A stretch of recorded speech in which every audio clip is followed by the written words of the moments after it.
look at this gospel, help us and see basically the story of this blind man in Jericho as a story that can look at our own stories and a story that will continue, as we move on even this next chapter of the lives of Diocese of Siya.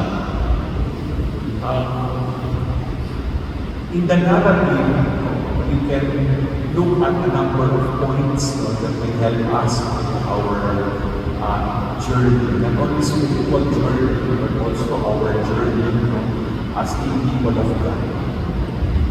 The first point is, this blind man was at the roadside begging. Titignan mo yung sitwasyon ng lalaki. Bukod sa bulag, siya yung mukha. Kasi meron bang bulag na kayo paano maayos ang buhay. Pero ito nasa gigilid gabi. Turing na natin nasa laylayan. Talaga, alam mo na wala nang nakasahan pa sa buhay. He may be described as a person feeling helpless and hopeless in life. And perhaps this blind man also was at the roadside and did not see. Was also at the loss in his needs.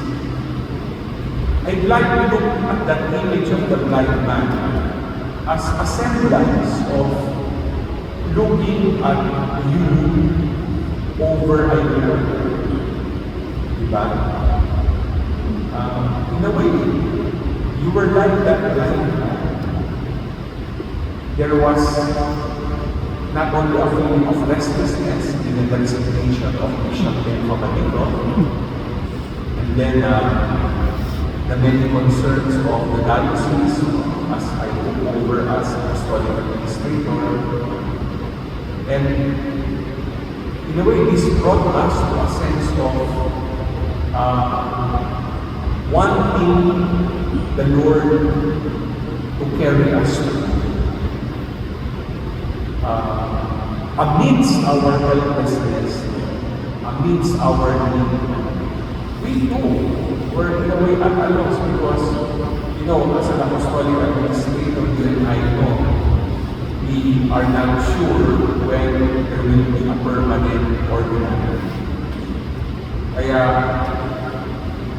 this brought us to really a state of dependence on God. But that dependence made us more humble. Kasi alam mo, hindi natin we want to take control of many things. We want to make sure that our agenda and programs in the pastoral level is sort of stable. Kaya, when pakita is blind beggar. But then, you will see in the narrative, Jesus passes by. And this was a call, basically, if you look at the story, a call to be attentive to the Lord passing by. And in many ways, you will see throughout this year, the Lord has passed by many times. We did not feel abandoned. I'm not talking about me as your apostolic administrator. I'm talking about us. And how, in a way, we were still able to cope given the temporary situation. Kaya magandang pakita po yun. Hindi tayo pinabayaan ng Diyos. Nandiyan ang Panginoon, madaan. At patuloy na dadaan niya. Kasi ang mga mahal din hindi mapabayaan. No?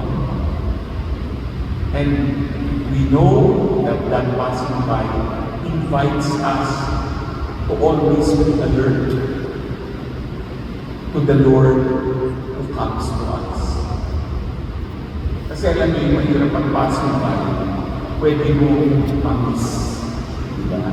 Dadaan kasi. Pero parang sinasabi nito, si Lord yan dapat mo ma-miss. Kasi alam mo si Lord. I invite you to reflect on your experiences for over the past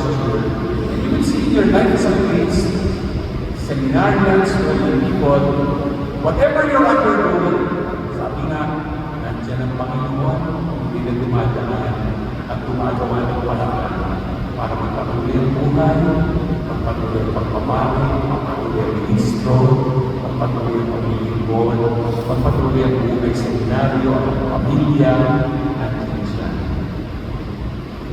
Hindi rin kumulang ng Diyos. But you see, I think one thing you will also notice here, when this blind man cried out, no? Jesus, Son of David, have pity on me. There were obstacles because the crowd was there. But perhaps one thing to say in this thing. I found that, detail very interesting. There may still be obstacles for us not to see the Lord once in a while. Or, as we know He passes by, an obstacle for us not to recognize Jesus in our life, the one who is sitting with us. Kaya, siguro magandang pagnilayan ito, kung taon na ito, ano ba ang naging obstacle sa buhay ko bilang pare, bilang seminarista, bilang laiko? Ano ba ang mga naging konting mga balakid para mabuhay ako ng maayos? Bilang pare, bilang seminarista, diakono, bilang laiko, bilang lingkod. Ano ba yung mga siyempre pumipilit-pilit na yan na nagiging hadlang para maging mabuti akong pare, mabuting lingkod ng Kristo? You have to identify those obstacles. Why? Because once you're able to identify that, you also recognize your own weaknesses and sinfulness. And this also becomes a moment of learning. Each day should be a moment of learning. Marami tayong lessons to be learned. At kapag natututo tayo, ibig sabihin, we become a better person the next day, the next day, the next day. Because those lessons learned are teachers to our humanity, to our action. This leads me to the final point. The blessed encounter. And here, the blind beggar was face to face with Jesus. And what happened?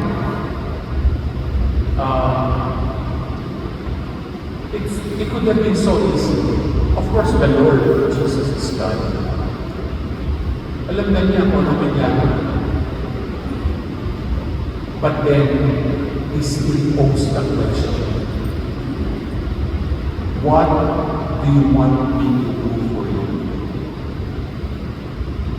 He wanted to draw out from the beggar what should be actually from the depths. This final point, I'd like you to begin. Why? Because when Bishop Julie takes over this coming Thursday, in a way, He will be the face of Christ for you. And if He will be the face of Christ, if I could ask Him that question, what do you want me to do for you? My priest, my seminarians, my people. Diba? Tatanong na. Siya na may pinagawan lamang ng Jesus para. Tatanong. Sana, huwag sumablay yung sagot namin. Yung beggar, alam niyo yung sitwasyon niya. Because he's blind, his response, kasi na may common sense. Lord, please help me to see. And the Lord granted him sight.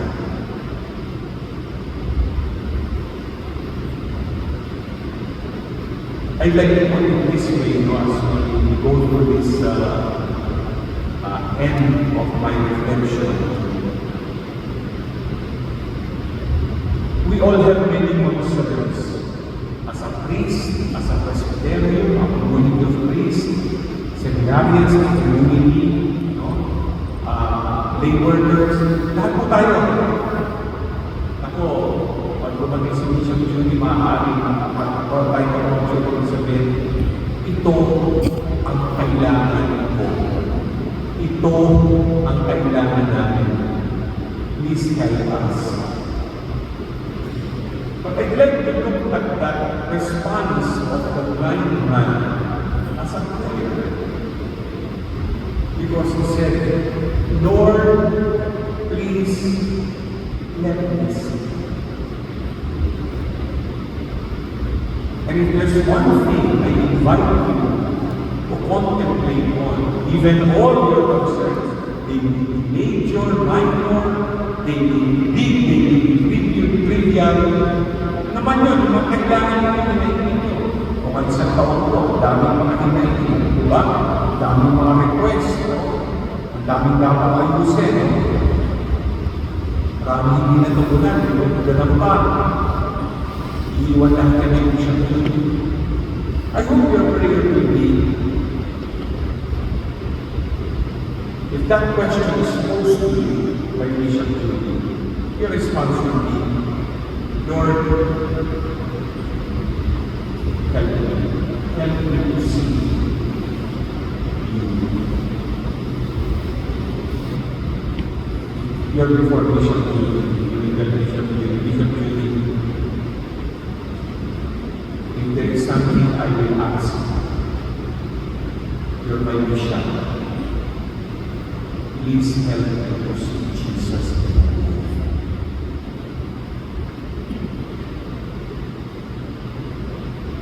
That says it.